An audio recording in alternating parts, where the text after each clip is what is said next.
Hello everyone, in today's video we are going to learn about the concepts of limits. Okay, so limits of a function. Okay, so one will be wondering what at all is limits about. Okay, so the concept of limits is mostly about investigating the behavior of a function for values of the variable of that function around a specific number. Okay, so let's quickly take this scenario. Let's say we have f of x equals 2x plus 3. Okay, now we are to investigate the behavior of f of x for values of x around, let's say 11. Okay, let's say for values of x around 4. No, let's use 4. The values of x around 4. Okay, so let's quickly consider this table.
Okay, so let's consider this table.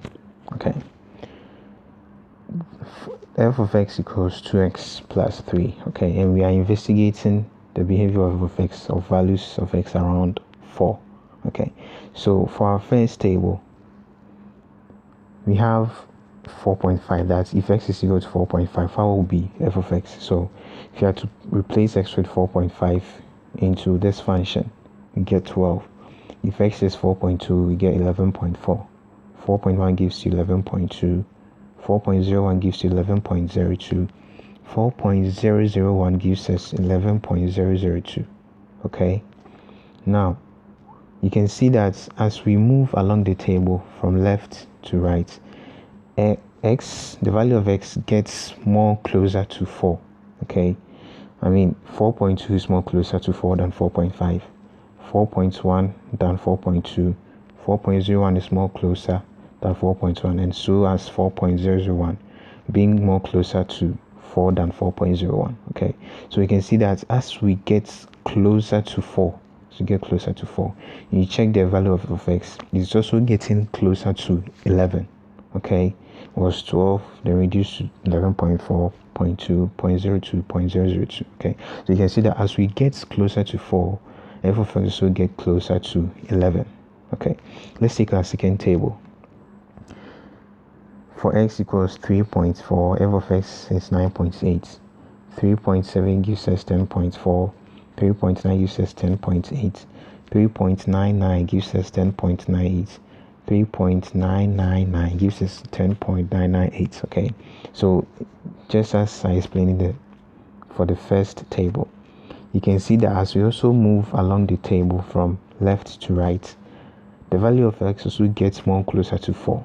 Okay, if you check f of x, it is also getting closer to 11. I mean, if you check the last digit here, it's 10.998, which is more closer to 11 than the 10.98, and so on. Okay, so what this means is that for f of x equals to x plus 3, as x gets closer to 4, f of x also approaches 11. Okay, so mostly in limits we hear something about as x approaches, so we can say that the limit of f of x as x approaches 4 is 11. Okay, now if you want to find the limits, I mean, you can't always be using the table because it's kind of cumbersome. So 2x plus 3, it is simply by replacing x with 4. Okay, so that gives us 2 multiplying 4 plus 3, which is 8 plus 3, and that will be 11. Okay, so that is basically what limit is about. You just have to, we are just investigating the behavior of a function for values of the variable in that function around a specific number. Okay, so let's go on to look at some types of limits. Okay, so we'll start with limits of a constant. Okay, now a constant is any number at all. Okay, so let's say we have f of x equals k, where k is a constant. Okay, if you are to find the limits of f of x as x approaches a variable or a number, let's say a, this should also give us the same thing as k. Okay, so what this is actually telling us is that anytime you find the limits of a constant, you get an answer which is the same thing as the constant. Okay, now the proof is very simple. Let's take this example. I have x approaches to of the limit of, let's say, 4. Okay, now we have a variable x.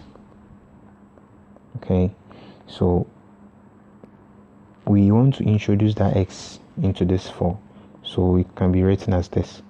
4 can be written as 4x power 0. Okay, you know, x power 0 is 1, 4 times 1 is 4, so it doesn't really change anything. X is approaching 2. Okay, so if you want to find the limit, you just have to replace the x with 2.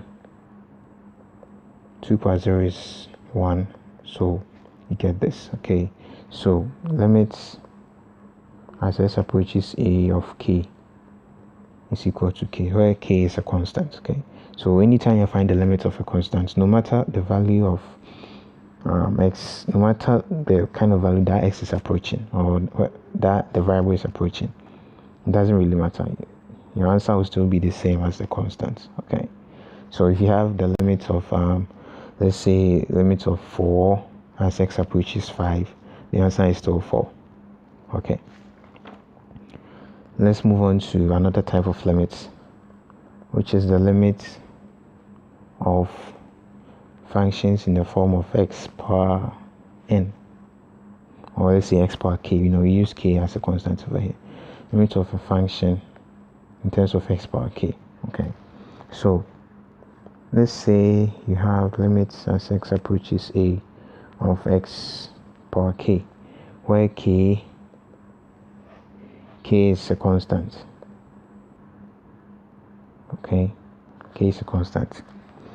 The answer to this will be x raised to the power k. Okay,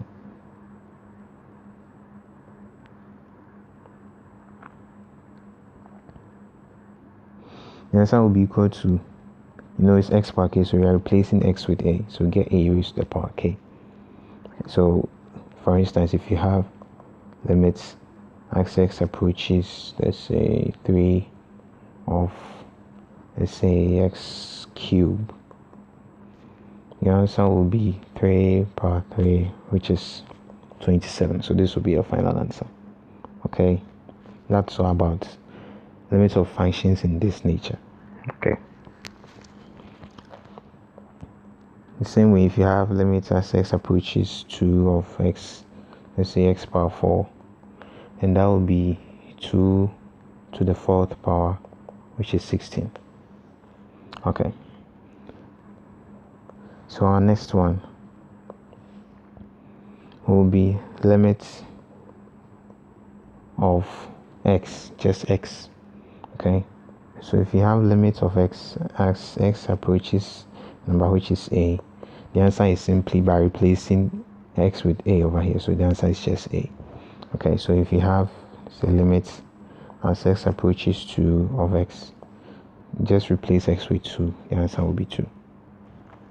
That's all about limits of x. Okay, so our fourth one will be limit of the function kx. Okay, so this is just a modification of the third one over here. So you have limits as x approaches a of kx. The same way, replace x with k, so you get ak as your final answer. So you have limits as x approaches, let's say 2 of, let's say, kx. Let's use the same kx. The answer will be 2k.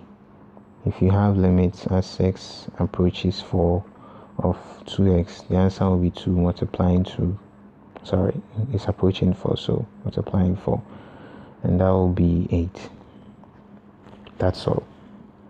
Okay, so let's go through these examples. If you have limits as x approaches 3 of x plus 2, the answer will be 3 plus 2, which is 5. Okay, limits as x approaches 2 of x squared minus 1, replacing x with 2, we get this, just 4 minus 1, and that is 3. Okay, limits as x approaches 2 of x squared minus 4x plus 2 will be equal to 2 squared minus 4 multiplying 2 plus 2. 2 squared is 4, 4, 2, 8, we get this. 4 plus 2 is 6, 6 minus 8 is minus 2. Okay, let's move on to another type of function. So we have limits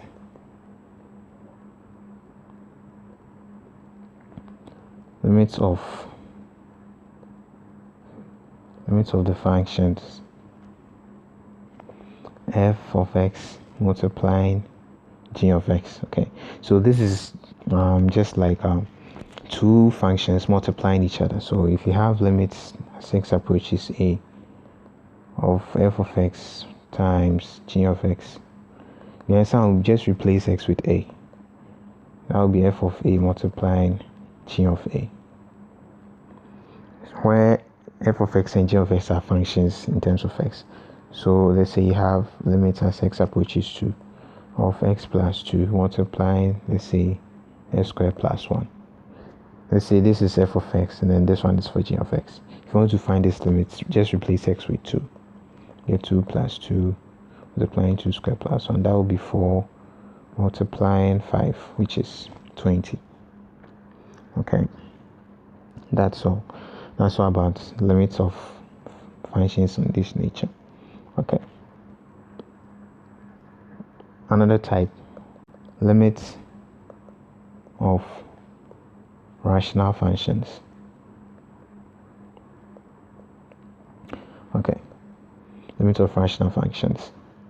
Now, a rational function is any kind of function which can be expressed. Let's say if f of x is a rational function, then f of x can be expressed in the form of g of x over, let's say, h of x. Any function which can be expressed in this form is a rational function. Okay,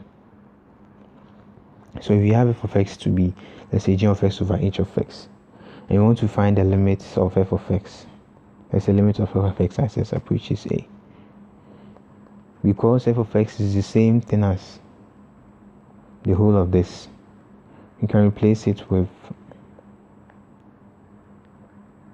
this right here, and then it's simply by replacing x with a.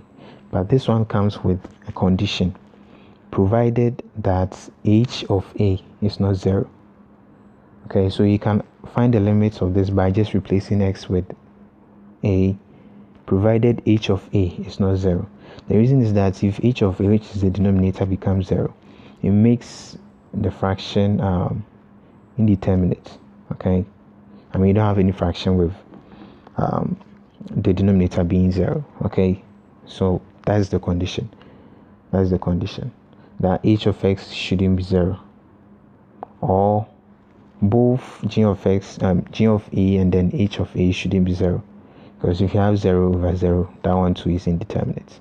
So h of a shouldn't be 0, and then both of them too shouldn't be 0. Okay, now if it happens that when you put the value of a into the two functions, you get either something like this, or let's say g of a over 0, so you get either this or this.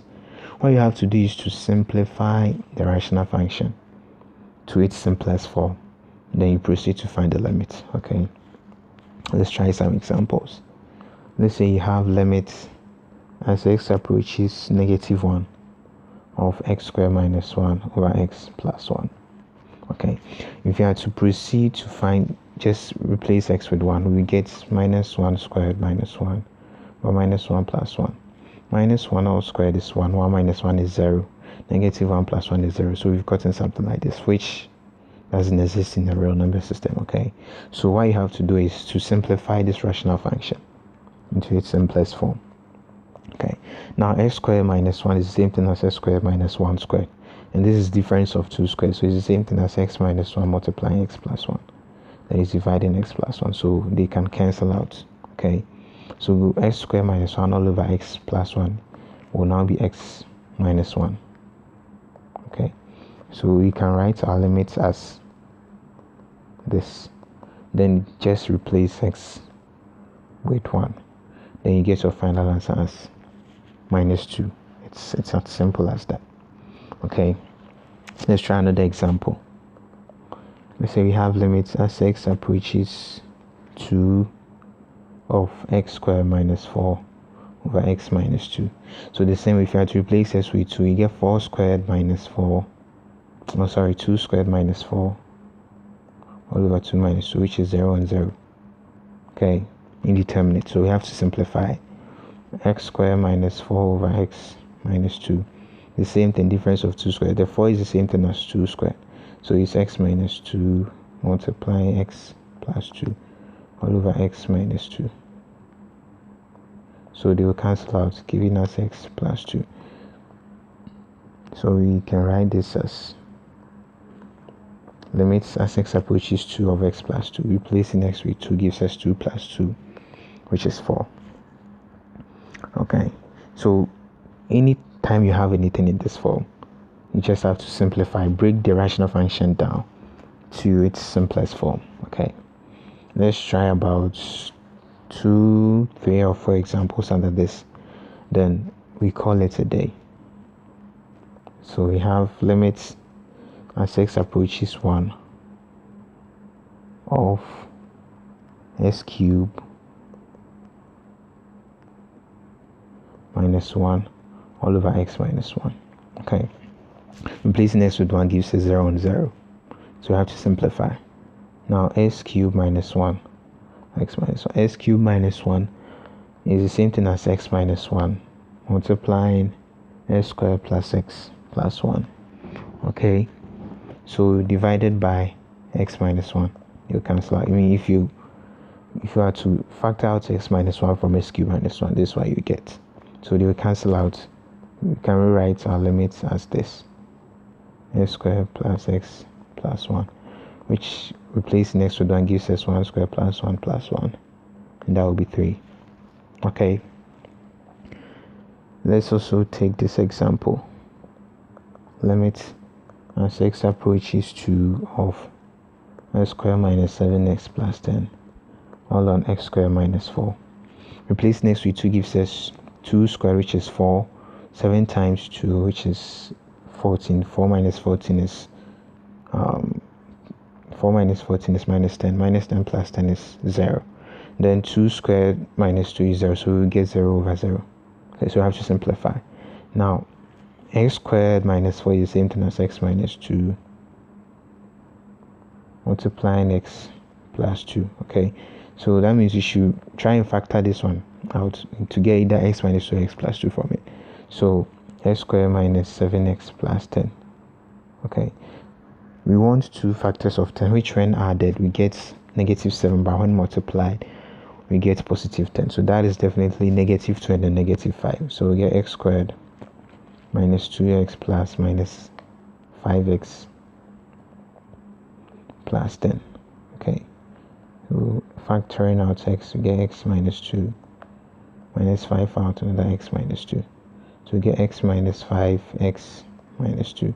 So it's the same thing as x minus 2, x minus 5 all over x minus 2 multiplying x plus 2. So this will cancel out. So finding the limit of x minus 5 on x plus 2 as x approaches 2 will give us 2 minus 5 all on 2 plus 2. 2 minus 5 is minus 3, 2 plus 2 is 4. So we get negative 3 on 4 as our final answer. Okay,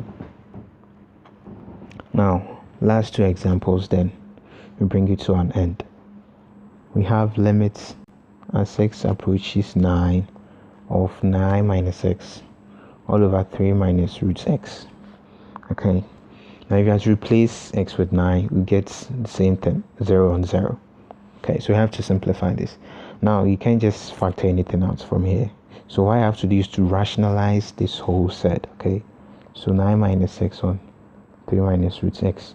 Rationalizing means you have to multiply it by a fraction of its conjugate. Okay, the conjugate is the same thing as this set, but the sign changes to the opposite one. So if it's plus, if it was plus here would have been minus. So we get 9 minus x, 3 plus root x. This is difference of two squares. It's the same thing as 9 minus x. Okay, I mean 3 squared minus root x squared. 3 squared minus root x squared.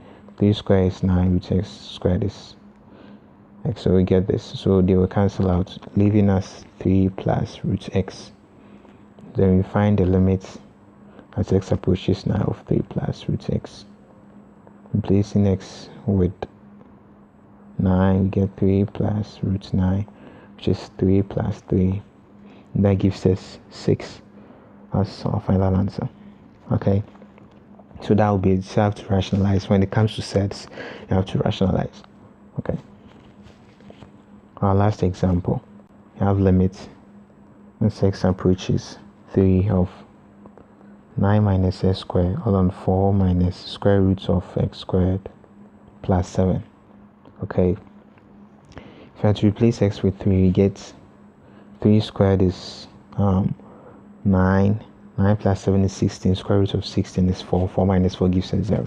So just the mere fact that if you replace x with 3, this denominator becomes 0. We can't proceed with that. I have to simplify. So it's a set. We have to rationalize 4 minus root x squared plus 7.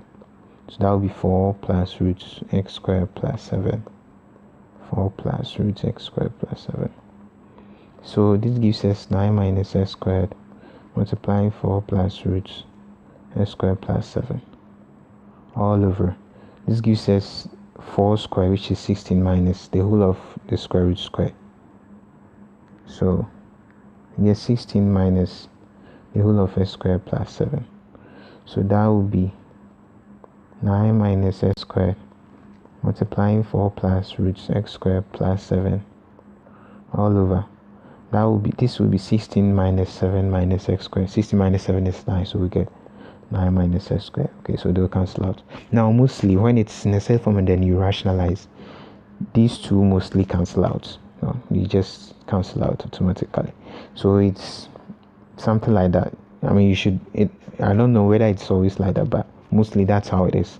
You definitely get a term here which will cancel out the same term at the numerator side to make it simplify. So we get 4 plus root x squared plus 7. X is approaching 3, so that will be 4 plus root 3 squared plus 7, which is 4 plus root 16. That will be 4 plus 4, and which is 8. Okay, so this will be our final answer. Okay, so in our next example, you talk about this topic, limits involving infinity. Okay, talk about limit involving infinity. Okay, so thank you for watching, and I'll see you in my next video. Please do well to try more examples. I mean, that is how maths is. You have to solve more examples to get familiar with the questions, and then yeah. Okay, so thank you for watching. I'll see you in my next video. Please do well to like and subscribe, comment for more videos. Thank you.